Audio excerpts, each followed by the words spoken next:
All right, here we are, two healthy hens.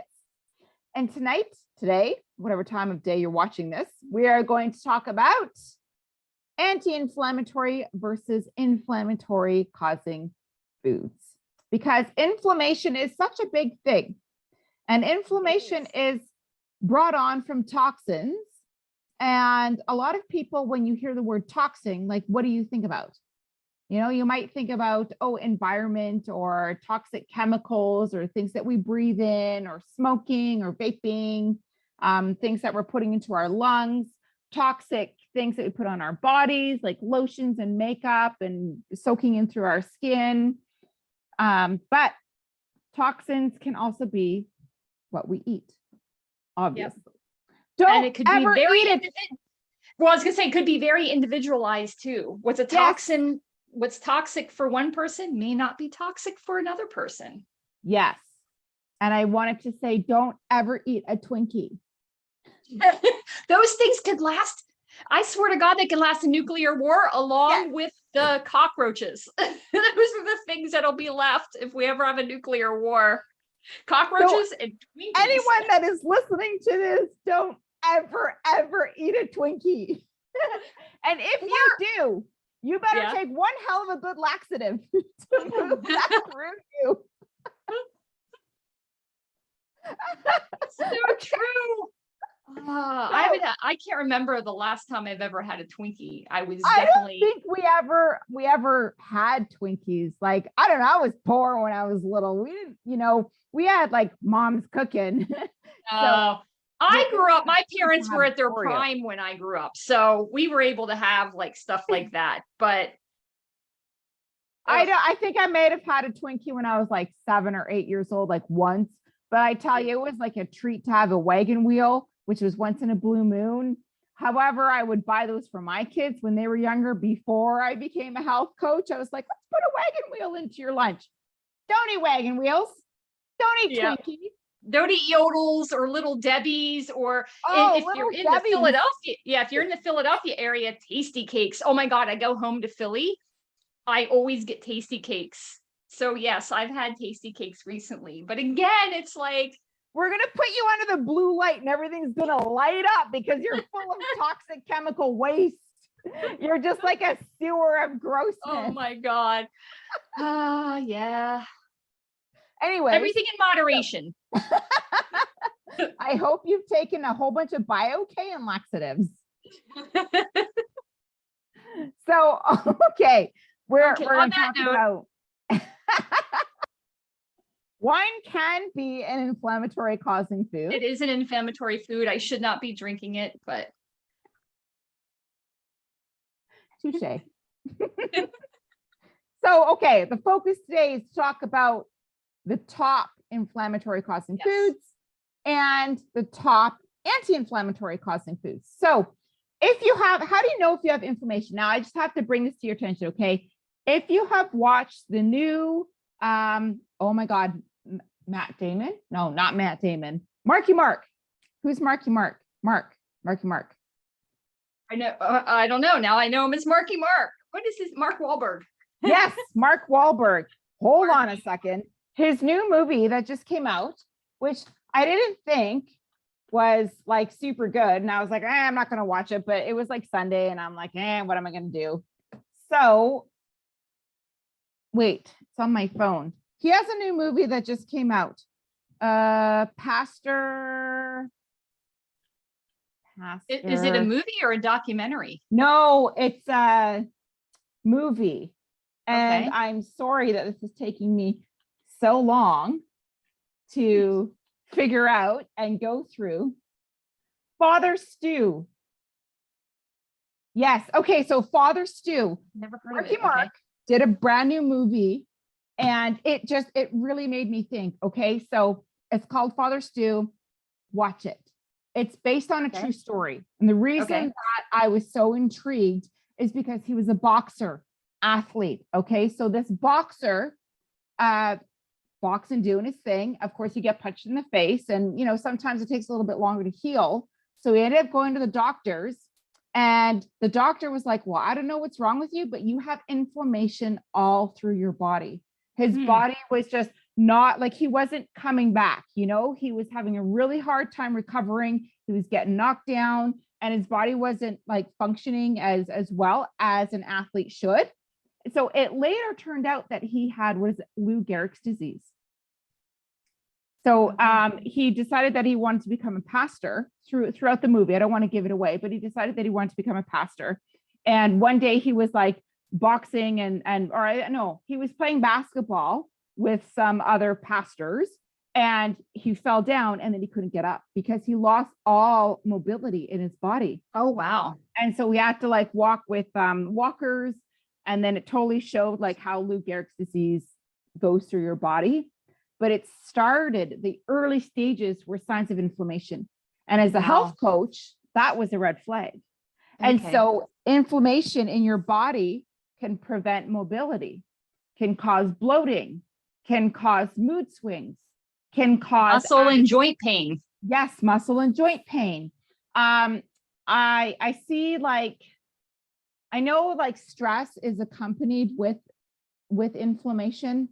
But I mean, I have some friends that are my age and they probably look 10 to 20 years older than me in their facial and body because of inflammation and of stress, because they don't know the supplements. They don't know the proper foods to be eating.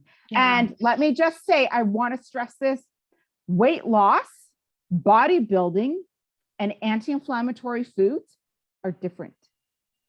So what is your goal? If you're, and this is why I always rationalize in my head, you know, I am a health coach.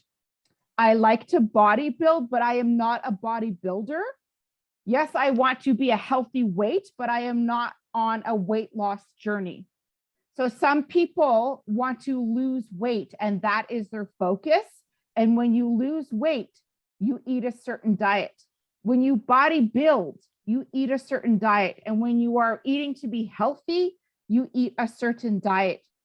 So do I follow anti-inflammatory guidelines? Yes. Do I follow clean eating? Yes. Do I cheat? Yes. Yeah.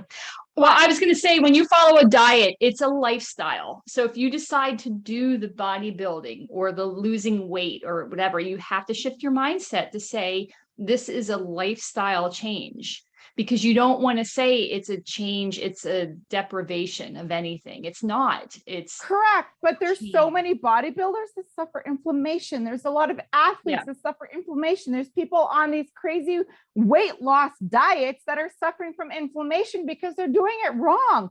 Yes, you're losing weight.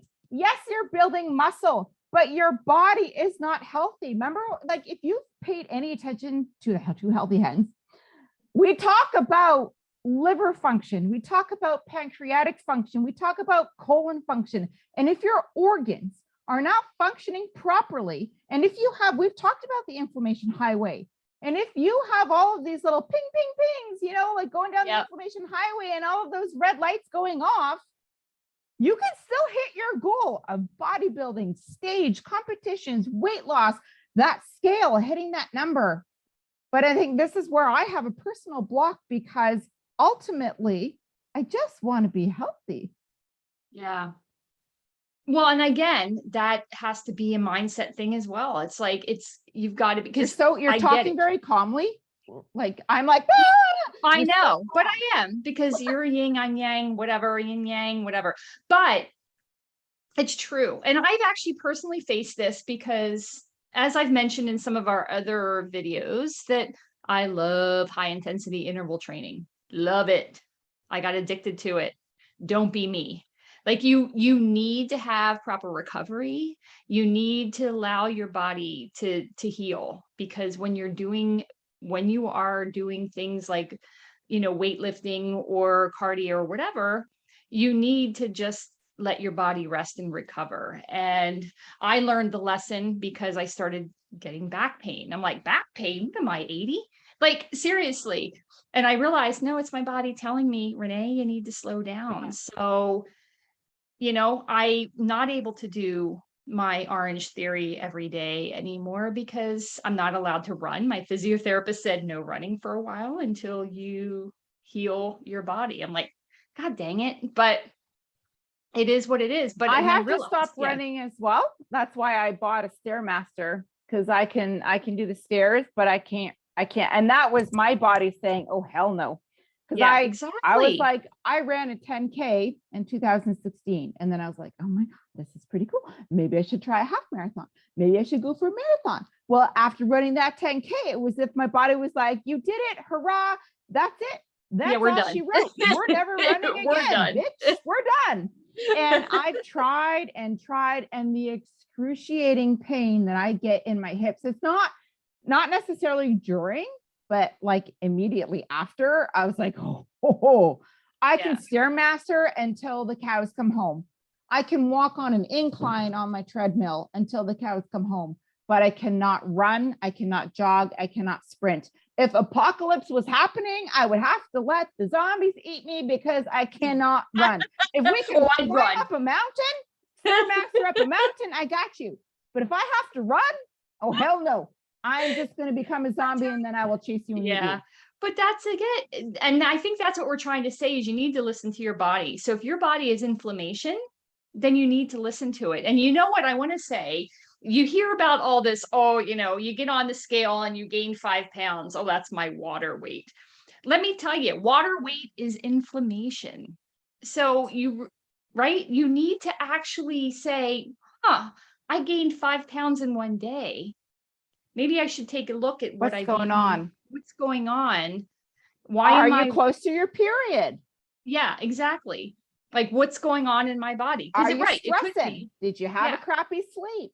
Did you eat poorly? Did you there's so many things that can cause inflammation, but it's just, it's kind of cool. When I learned that, I'm like, hey, inflammation, the water retention. Yeah, that's just, your body's retaining water because it needs it to battle the inflammation. And there's also stress. So I want to share a personal story. I was telling Renee about this earlier, but personal story. So I have 3 kids.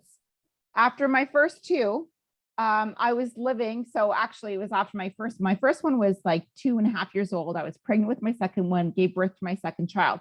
Shortly after giving birth to her, so she was just a baby, like infant, I was living with my in-laws in a city I didn't know. And my husband at the time was away joining the Canadian military. So here I was like, okay, nursing an infant. And I had my 2-year-old. This was not my life plan, by the way. This is just kind of what, the dice was rolling at the time. So I was trying to go with the flow. Anyways, a little bit of stress there. And I had this extreme chronic back pain. And I was going to the doctor and I started exercising, like I've always been into fitness. So I was exercising after I gave birth. I was eating healthy. My milk came in. I was breastfeeding. I was doing all of the right things. And I had this chronic back pain. So I'd go to the physiotherapist like once a week, maybe it was twice a week. And he'd put the little electrodes on like my hips and my lower butt, where my back pain was. And I'd lay there for like 20, 30 minutes. And it was just this electrodes. And then sometimes they take this little gun and I was like, okay, this is stupid. And I'm like, whatever, kept going back, hoping that something would change. I still had all the pain. Let me tell you, my husband finally finished basic training. He was finally told that we were posted as a family. We were able to move. So we moved from Ottawa to Edmonton. As soon as I moved from Ottawa into Edmonton, into our very own little PMQ, we were finally reunited. This is our first time being a family of 4, because we had our daughter, the first daughter, and now we had our second. She was 2 weeks old before he met her. And then we finally all got together as a family in Edmonton. She was now 9 months old. Okay, this is 9 months after giving birth. That back pain magically went away. So I want to talk about pain and joints and inflammation can also be caused by stress. Definitely food. I was not in charge of the grocery shopping. So I ate what was available, and then when we lived on our own, I was then able to eat what I wanted to eat, which was a little bit different than what they were providing. So stress and certain situations can cause pain in the body.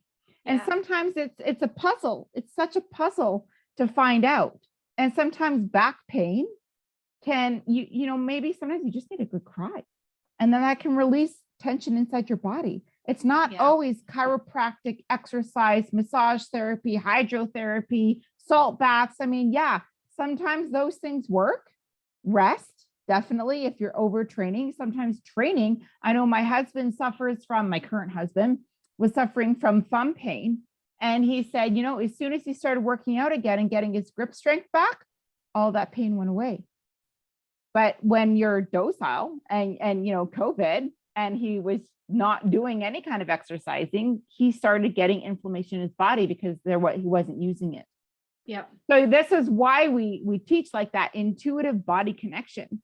What is your body saying to you? Yeah. I feel like I'm totally dominating this, so I'll stop talking for a little bit. Yeah. No, and it's such a personal thing. And that's what we wanted to preface it to say, we're going to give you the top foods that are anti-inflammatory and top inflammatory foods. But again, you take it with a grain of salt, because this is what most people, when we give this list, this is what the majority of people can be intolerant to. But you don't fit into that. So you need to share that, because you don't fit into the. Well, it's funny because on the list of, top inflammatory foods is peanuts. Funny enough, I went and had food sensitivity testing done, and I shouldn't eat any nuts at all, except peanuts are fine for me. So peanuts are actually, I think peanuts are a legume anyway, but the funny thing is, a lot of people are allergic to peanuts. Peanuts are very inflammatory, but for me, I can eat them. I don't. Funny enough, is I don't eat them because do you eat peanut butter? I eat other nut butters. I actually eat other nuts now. But again, I've given them up for so long that we should say is, if you have a sensitivity to a certain food, that could be a phase. It may not be your whole life, right? Yeah.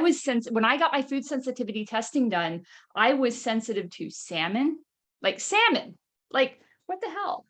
I was sensitive to all nuts, egg yolks, egg whites, casein, like it was red meat I couldn't have.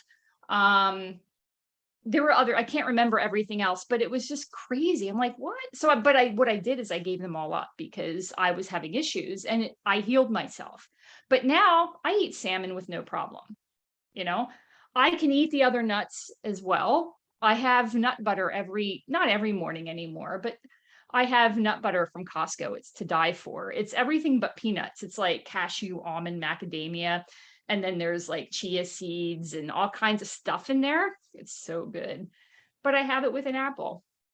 I can tolerate that now, So again, it's just, your body changes over time. So if people are suffering from inflammation and they are having food sensitivities, which they're noticing, so they should cut it out. Like, this is what we're saying, you stop eating that food and allow your body this time to heal, allow your guts to heal. And that could take up to a year or not long, maybe longer. Yeah. But it doesn't mean that it's going to be for the rest of your life. It just means that you have to cut it out for now. Right. And I know, for me, I'm very sensitive to gluten, so I don't eat it. I could eat a bagel right now and I'd be fine. But if I were to eat a bagel every day, my body would not tolerate that. Exactly. Dairy Queen ice cream, on the other hand, oh hell no. Like that's I know that's cut out. Well, it's funny because I'm the same way. I can have an ice cream every so often, but I can't have it a lot. But I can have yogurt because of the way it's prepared. I can have frozen yogurt. That doesn't hurt me at all. So I always ask, if we go for ice cream, I always ask if there's frozen yogurt, and that's no problem. I can digest that. Like goji's is fine. But if I eat ice cream, it's not okay. Well, and that's the thing. And that's why we're going to give you this list. And if you feel you have sensitivities or inflammation, this is a very good list to try. If you're having any of the foods on the list, on the inflammatory list, try cutting it out for a little while and see. Even a week, cutting it out for a week, you'll notice a difference. And that's what Katrina and I both do, a reset. And that's what we do. We cut out the top inflammatory foods. It's kind of like an elimination diet where we cut out the gluten, the dairy, and some other things. And then you see how you feel. But then we reintroduce them and then see how you feel after that. So it's kind of interesting. Some people are like, oh, I cannot eat that. I am not introducing that back into my diet, because they Yeah, a lot realize of that was people the are like, culprit. holy, they feel so amazing and they have a total energy reboot. And then like, I'm never touching that again. But Exactly. you know what? It's going through, we should really be calling it a body connection process. We call it an energy reset. We call it a 21-day metabolism reset. We call it a cleanse, whatever. It's an anti-inflammatory elimination, little diet that you do. There are a bunch of foods that you can't eat, but really what it is connecting to your body, figuring out what your body says yes to and what your body says no to. And it's going to let you know what the no's are. Yeah. And it doesn't take long. Again, it's 7 days. It's 14, we call it 21, but the first week is a prep. The second week is the full reset. And the third week is reintroduction, right? So then you start reintroducing the foods. So it really is 21 days of not having everything. And it's not bad, actually. So yeah. So we should probably go into some of the inflammatory foods because we're talking away here. So obviously, what do you think the number one food is? We should have a quiz. We should have the little ding, ding, I know, ding. right? Yeah, we need Like- pop-ups. Oh my God, we just advanced our whole show. We don't have that ready yet. So we're gonna have to verbalize it. Right. So that not number one, this is not in any particular order, but a lot of people The most common are sensitive to gluten, right? Gluten and refined wheat. Right. So if you think you are having some issues, that's the first thing to look at your gluten. Are you eating a lot of processed foods, like processed gluten, processed wheat, like breads and bagels, pasta, right? There are so many good alternatives out there now. What I love for pasta is the red lentil pasta. Oh my God, it's so good. It's still a processed food, but there's no gluten, there's no wheat. It's all red lentils. And it's actually really good, So that's the number one thing. Dairy is the next, right? A lot of people can't handle dairy. It's funny because I read this years ago, that we are like the only, I don't want to say, what are we called? Like mammals that actually drink other mammals' milk. When you think of it that way, it's kind of gross. It's like, we're meant to drink our mother's milk, and then we're meant to wean off of it. And then we don't drink the milk anymore. That's how we were made. So it makes sense that we are intolerant to dairy as adults. I'll tell you two things. Number one, humans do not need dairy. Okay, you can survive quite happily without and I mean no cheese, no yogurt, no milk, no butter. That would be no fun. Quite perfectly with no dairy. The human body does not need dairy for survival. It is a pleasure center. It's a treat, and if you're a bodybuilder, it's a lot of protein. It's a source of protein for sure. I'll tell you, it is very sensitive. My mother, all of her life, thought that she was wine intolerant because she didn't realize she was dairy intolerant, and she would suffer. Oh my God, my mom would suffer all through I remember her 30s, her 40s, her 50s. And now that she's into her 60s, I was like, hey, Mom, I did like that genealogy test thing. And I'm lactose intolerant. And it kind of makes sense because I quit eating it. And so my mom was like, well, if you're lactose intolerant, maybe I'm lactose intolerant. So she's like, Katrina, I can drink. It's just lactose. It's not all the wine. You think? Oh my God, that's so funny. Yeah. I had to share that little personal story. She's like, you're right. Oh my God. Yeah, I know. So, some of the other foods, corn is a big one, but I think we all know that. Because how many of you have eaten corn and then it showed up in the toilet exactly like how it went in? Like, seriously, we don't process corn. We don't. It's good for fiber, but yeah, It's good to test. If you want to test how fast your system is, have some corn, because you'll know. There are other ways you can test it too, but just saying. I mean, it's just, but it can cause leaky gut. So you gotta, the protein in corn acts like gluten. It looks like gluten. So our bodies kind of react that way. So that's why corn is kind of like, I think on the no-no. Isn't corn on the high glycemic index list is too? It could be. And that's another topic I was just going to say, we should talk about that in a future episode, the high glycemic foods versus low glycemic. And I want to add a teaser into that, because the more and more I research menopause and what women should eat in menopause, and paired with diabetes for those that are, pre-diabetic or trying to avoid going into diabetes, if you follow the low glycemic index chart, which are put out for diabetic people, it actually regulates our bodies way better. And I was looking at that chart just this week and I was like, oh my God, everything that they tell you for menopause, buy my menopause diet, buy my diabetic diet, guys, just eat off of the low glycemic index chart. You're going to be fine. Well, especially if you are estrogen dominant, you want to make sure you're eating low glycemic foods for sure. Yeah. So no bananas, but you can have berries, but so yeah. And you can have like dried apricots and dried mangoes, and kiwis. Kiwis is like a top anti-inflammatory food. But you want to stay away from your watermelon, your pineapple, and your bananas. Yeah. That's a teaser. We'll talk about that another episode. Exactly. Another one is soy. Soy is such a hot topic. Edamame, soy sauce. And it's because so much of the soy is, well, first of all, it represents gluten at a molecular level. But soy is so genetically modified anymore. So if you're going to eat soy, you want to find soy that is not modified. And so basically don't eat American soy. But there are other soys out there. But anyway, it's when I can't eat soy. That was on my list when I had the testing done. It's like no soy products. I'm like, well, that's fine because I'm not a soy. I've actually purchased some vegan meal plans, and there's a lot of soy because it's vegan. And I tell you, the bloating is just equivalent to dairy for me.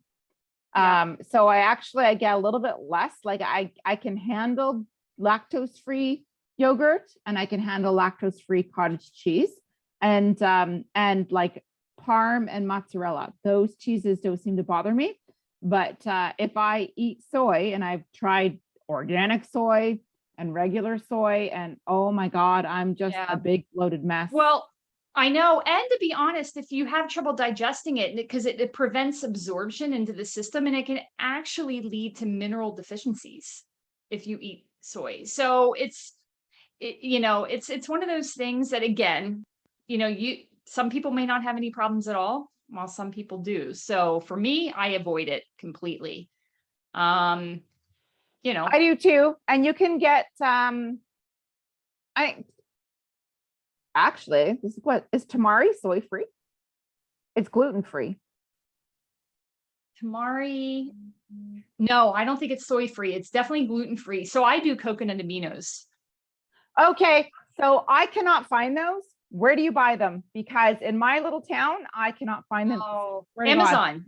Yeah, and this is what's a little frustrating, because I have looked for specific foods and I can't find them. And then because I live in Toronto. Countries, different countries too. I'm on some groups on Facebook, and I know like some women are in New Zealand and Australia.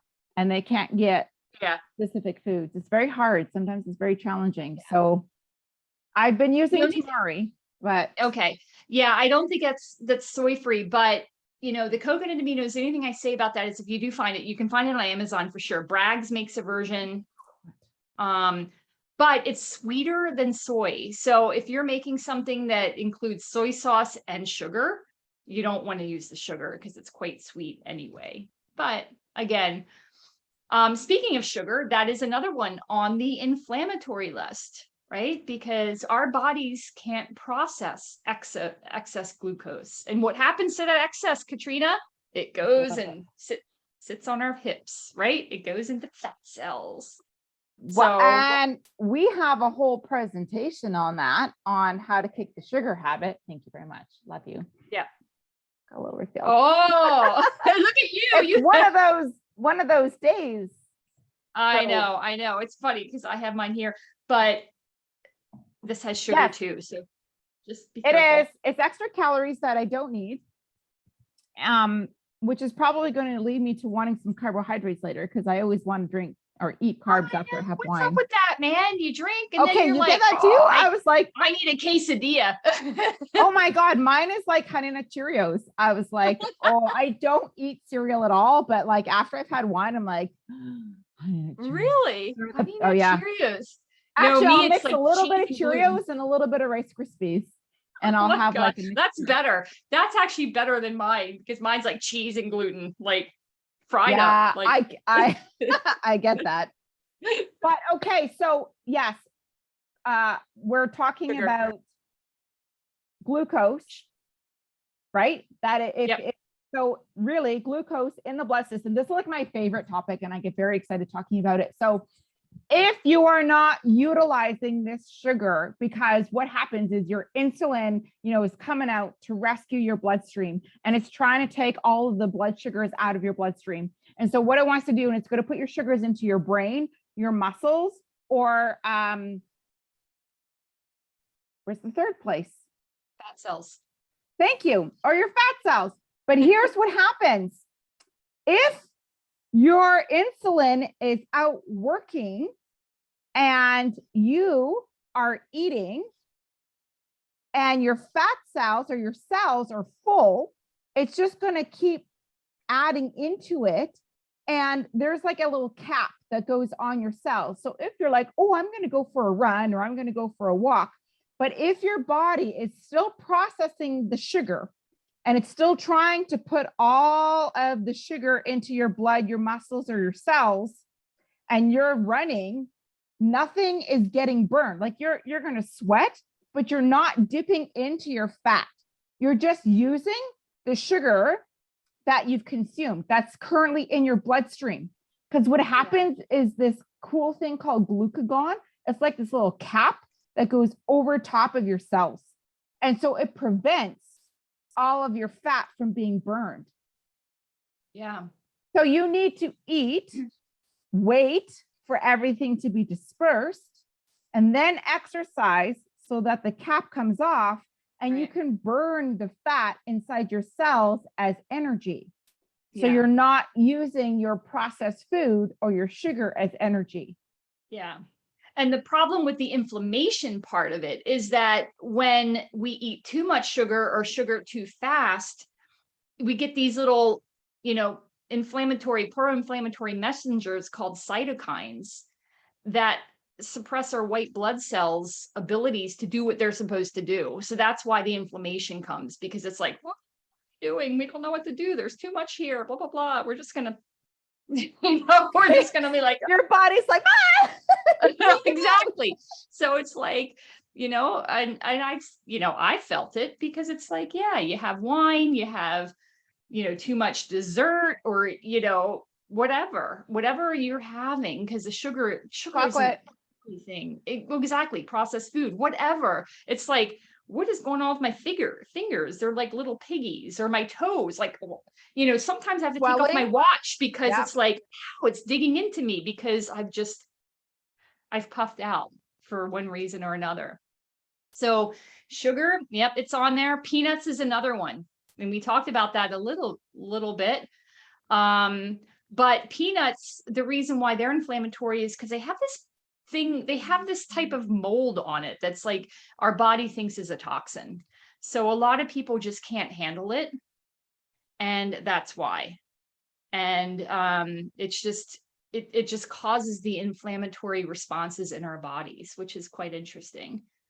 So, and I am correct, right, Katrina? Peanuts really aren't nuts. They're actually legumes. Yeah, you're correct. Right? Yes. Yeah. I know there are some nuts. I think cashews is another one. I can't remember. There's certain nuts that really aren't nuts. They're more legumes. But yeah. Anyway, did you know quinoa is not a grain? I just learned this. I was like, it's a seed. How did I not know this? Haven't heard that it's a seed, but I know that, well, I've heard it to be a healthy grain and high in protein. It is, but it's not a grain. It's like people say, oh, have your whole grains, right? So what is a whole grain? Let's talk about this for a minute. Whole grains would be oatmeal, brown rice, quinoa. Those are the top whole grains that people say to eat, right? So if you were to look at your nutrient breakdown of your brown rice and your quinoa, brown rice is still very high in carbohydrates. Yes. And not so high in protein, but it's pretty good in your fiber. And your quinoa, very high in protein, lower in carbohydrates, high in fiber. So as a nutrient dense food, you want to go for your quinoa, but no, I did not know that it is seed. I know. I just learned this. Classify it. I've always classified it as whole grain. So have I. And who told you it was a seed? Because I'm actually working on a new reset diet. We have the 21-day reset. I'm working on a hormone reset diet. And so I'm doing a lot of research, and I really follow this one doctor, and it was mentioned in her book that quinoa is actually a seed. It's an ancient seed. And I was like, how come I didn't know that? How come I never learned that in all my nutrition courses and everything? Right? But maybe I didn't. I just didn't comprehend. I don't know though, because like that's the one thing we talk about, as I talk about that, or I learn about that because I have like vegan eating clients and vegetarians. And so, and of course, people that just want to be healthy and they can eat everything. So eating the rainbow includes like brown. Really, it's not the rainbow, but seriously, you still eat all of the colors, and your whole grains, like your healthier whole grains, are brown rice, quinoa, oatmeal. Yeah, I know. Am I missing? I know that's kind of off topic, but there we go. Interesting. Yeah. So some other ones are another thing, vegetable oils. Soy oil, like corn oil, sunflower oil. So what is the best oil? Well, I guess we'll talk about what the best oil to eat is, eh? Well, the corn, sunflower, safflower, and palm oils, they have high concentrations of omega-6. And the omega-6 fatty acids are the inflammatory fats. So that's what you're looking for. That's the difference between like a sunflower, safflower oil versus an olive oil or a coconut oil. So that's what you kind of want to look at. But it's good to know because, some people say, oh, cooking with oil is better than cooking with butter. It kind of depends, because if you have a good, high quality grass-fed butter, that may not be bad. Right. And again, it all depends on your goals specifically, uniquely, who you are, what you want to do. It's always a safe bet to go with olive oil because it's a healthy fat. Coconut oil is a healthy fat. So although coconut avocado oil, I think is also pretty decent as well, right? Yeah. They're more healthy. I use those are the three I use. I have on my counter olive oil, avocado oil. Olive oil is for more no cooking, light cooking, versus avocado oil, like higher temp. Although I heard avocado oil has a lower smoke point than I thought, but I've used it for higher temps. And then coconut oil I use for certain things, but it just imparts too much of a flavor, I find. So you have to really it is strong. Coconut flavored, whatever. I use it for I have a great coconut oil. I infuse it with turmeric and black pepper. Great for frying eggs. Oh my God. It makes the eggs golden. I always have that in a little like mason jar. I always have some, and that's what I cook my breakfast in when I actually have Do you eggs for enjoy breakfast. cooking? I do. I'm Yeah, a it foodie. sounds like you do. Oh, I'm a foodie. Yeah. I am definitely a foodie. I love hate cooking. cook, so I love to listen to people. I wish that I had a passion for it, maybe in like a later life. Yeah, no, But I I love really it. hate cook food. Yeah, yeah, I do. What else? Saturated fats. You have to look out for those. Red meat, the poultry with skin, I your think I cream. want to hold the phone there because I think a lot of red meat can cause inflammation. However, eating red meat once a week isn't so bad. And if you are still menstruating, like I'm a carnivore, and let me tell you, close to my period, holy hell, I need a steak. All right. I don't know what it is. Yeah. Like I need the grounding red, like root foods. So, and I don't find that it causes inflammation. Can I eat a steak every day? Hell no. But no, again, it's everything like, and in you've got to find that out because I know some people who are vegetarians or vegans, like, oh my God, what are you doing? But it also, I like think a good it also steak. depends on your blood type. And so eat right. I'm an A, so I'm supposed to be vegetarian. Are you an O? Are you an O? I am an O. Yes, yep, I am meat eater. like meat eater, like caveman survivor. Bison is like the best. I do not eat bison. I don't know where to get it. But so I'm not huge on cow. Like I don't love beef, like ground beef, but a steak once a month. I'll tell you. I only eat it once a month. I know. I'll tell you a story. So when I got separated, so when we were together, me and my husband, he used to be the barbecue person. He was like, oh, I am, man, I will barbecue. I hope he never sees this video. But what if he watches this? I was just thinking that he won't ever watch it. I don't know if his family will or not. I'm not really saying anything bad. But that's what I have to watch when I talk about the X2. I'm like, I wonder if they would ever watch this. I don't know. Like, let's spy and see what she's doing. But it's funny because he used to always do the barbecuing and he was very big and proud of his steaks that he used to make. He used to buy these nice ribeyes, whatever. When we separated, I moved in, like we moved away from each other and the girls started going back and forth. I started doing the steaks, but I, being the health coach that I am, I'm like, well, I'm buying the healthy steaks. So I always buy grass fed and it's a treat, right? So I buy grass fed beef. I barbecue it or I sous vide it because I got a sous vide because I'm very particular. I am a foodie. I'm coming over to your house. I know. So it's funny because the girls are like, you cook steak way better than dad. And I'm like, don't ever tell him that. But he knows because he keeps trying to figure out how to make steak, like how I do it. I said, it's the quality of the steak too. It really is. Like my girls can tell the difference between a regular steak and a grass-fed steak. I mean, there is a difference. And I think that's what it is because I don't do anything different than he does. I actually follow his recipe when I cook it. Like it's very basic, but I just buy higher quality. So I think it's a funny story because that's good to know. I'm kind of the opposite because my ex was a chef. So he would make a lot of gourmet foods. And then when we split, I was like, well, whatever I could afford. It's probably why I hate make food. Because I just don't care. I mean, we eat healthy, but I don't take the time, to do all of the things, to make all of the food taste the way that it should. I'm like, so, but one day I'll have my own chef or keep encouraging my kids. I'm like, why don't one of you want to learn how to cook? Like, seriously, I'll give you my meal plan. You make it happen. Yeah. But I mean, we're talking down about red meat. You're right. All in moderation, but it's more than just red meat. It's like the skin of poultry. It's the cream, it's the butter, it's the cheese.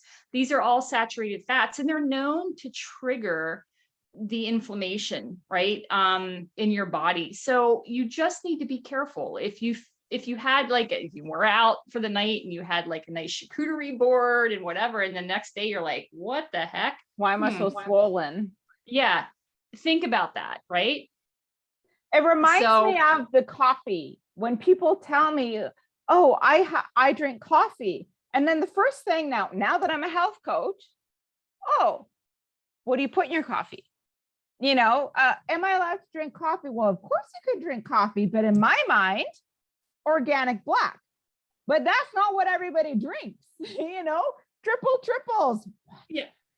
Triple. Yeah. For those of you not in Canada, like 3 milks, 3 sugar, like no, 3 creams, I should say. Yeah, I know. And that's true. It's like, you have to really, and you know, it's funny. I'm not going to go into it, but they talk about this bulletproof coffee. And it's like, let's put on all this fat in your coffee. And I'm like a 300 calorie cup of coffee.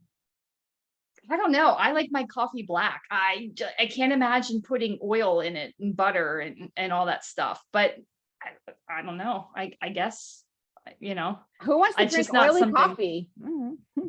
I don't know. I kind of like mine black. But yeah. But I think that's what it is. It's like, and we talked about this meat. Grain-fed meat is one you have to worry about, right? Because the grain-fed meat is loaded with the omega-6 fatty acids. So that's what you have to worry about. So that's why, you know, I used to, I still do. I don't buy steak as much anymore, but you know, you buy the grass-fed, you know, steak and stuff like that. I think that's what's so frustrating is that now we have to battle with the fact that our food is so highly GMO. You know, and it's not like, I mean, you and I grew up with a completely different diet, eating the same foods than what our kids are growing up with. Yeah. And I mean, a little story. Here we are with our side stories. So when I was training for my 10K, I would always go running, right? Like I had to train. And so when my kids were a lot younger, I would make Sunday run day and we would run as a family and we would go to the track, and there's a local track in our little town. And oh my God, these teenagers that would run the track, like university running group training, were like giants with like loaded tits. And I was like, it's got to be the hormones in the chicken, because holy hello, like I am short and no boobs, and I don't know where these giants come from. And there's a lot of them, and they're all younger than me and freaking gorgeous and like tight peach asses, big boobs, and runners. And I'm like, it's the hormones in the chicken, because I don't look like that. It's probably genetics. However, a lot of it is, but there's something to be said about everything that's put in the food, like the antibiotics and all that stuff. You have to worry about that. I think we're lucky in Canada that we're a little more regulated than the US with some of the meats. But I will say another story. You have to look. You have to look, because well, I know, because you have to look. There was something that went through, it was posted on Facebook and I saw it. I'm like, oh my God, it was from Metro. You know Metro, right? Like it's a local grocery store. So they were advertising this ribeye steak for dirt cheap. But when you looked at the fine print, it was from Mexico. So we do import, you know, meat from other countries. So you have to be careful, because I know Canadian, like we have a lot of rules in Canada around what we can do to our animals and our livestock and stuff. But that doesn't mean stores can't get meat from other countries. And then you have to think about, okay, what do they do in Mexico? I don't know. I'm not saying anything bad about it. I'm just saying, where is the meat sourced from? You want to look at when you're buying the food. It's good if you can find a local butcher, you know, someone that you can talk to and that you can trust. Yeah, exactly. So I think that's what we're getting at. And, other inflammatory things, alcohol, obviously, as we drink. Cheers. Cheers. But, and then artificial we wouldn't be the additives. 2 healthy hens without our wine. I know, we're still healthy. Everything in moderation, right? Well, yeah, yeah. We And won't it's tell you fun. what night we're actually recording this video. It's No. Friday. Every recording is Friday. Okay. Yeah. And then, you know what? So I think we've given you a huge list of the inflammatory foods. There are anti-inflammatory foods as well that you can eat to battle inflammation. I want to say, first off, if you have one of those days where you've had an inflammatory causing episode and you wake up the next morning and you're like, oh my God, I'm so swollen, like your fingers are swollen and your ankles are swollen, you're feeling really bloated. What can you do? Here's a quick fix. Freshly squeezed lemon, take half a lemon, put it into some water, cold or warm, I don't care. Get into first thing on an empty stomach. Okay. The lemon is going to go but you need to drink that lemon within the first 15 minutes of squeezing it. You can't squeeze it and keep it for later. First 15 minutes, the enzymes are fresh and those will go to heal your guts. It's going to go right to your liver and it's going to start working on healing your guts. Apple cider vinegar is another one. Put that on your salad. Drink it. You can dilute it with a little bit of water or you can do a shot, but apple cider vinegar will go to clean your body. Lemon will go to clean your body and help to reduce all of the bloat. Yeah. You want to say that? Yeah, exactly. I do the apple cider vinegar. I used to do lemon. Now I'm too lazy. So it's easier for me to pour apple cider vinegar. But anyway, I know. Whatever. I do it before I drink my coffee. So anyway, so some of the anti-inflammatory foods you can try. Blueberries. That's a good one. Ginger, avocados, pumpkin seeds. These are all good. You know what else is good? Dark chocolate. Yes. Yeah. So what is dark chocolate? Dark chocolate is actually 70% or more. Yes, that's true. So don't think that, oh, I'm having 65% and I'm having my dark chocolate. I'm going to have Hershey's special dark. No, that's not good enough. Or Aero dark. No. And it's better if you go higher. So like 80, 85%. 90 is a little bitter, but if you can handle 80 or 85%, you're in the golden zone there. Yeah, absolutely. Raw oats are another thing. Red peppers, turmeric. Turmeric is like the superfood. It's so good, right? Yes. Yeah. So good for you. Olive oil, we talked about a little bit. That is actually, there's a key anti-inflammatory component in olive oil, and it helps reduce joint cartilage damage. So it's pretty cool. It works similarly to ibuprofen. Chia seeds is another good thing. I have chia seeds on my windowsill. I have a little shaker. I put it in everything.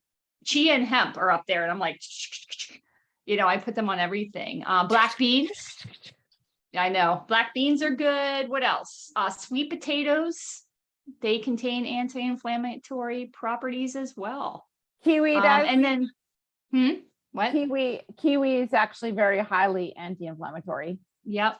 And then bone broth. Bone broth is very good. Oh, yeah. Bone broth is huge. Yeah, because it has the gelatin in it. So it really helps with your with your joints. Good for your dogs and for you. There you go. Yeah. So those are some of the things that you can, certainly add to your diet. And if you're completely lost and you've listened to this whole episode. Yeah, because this is a long one. You can reach out to us and run one of the resets that we offer. So we offer them several times a year. Sometimes we do it at the same time and sometimes we do it at different times. I would have been doing it in July like with you, but I'm traveling for 2 weeks in July, so I can't do it. So mine's in September. Yours is coming up in July. Yeah.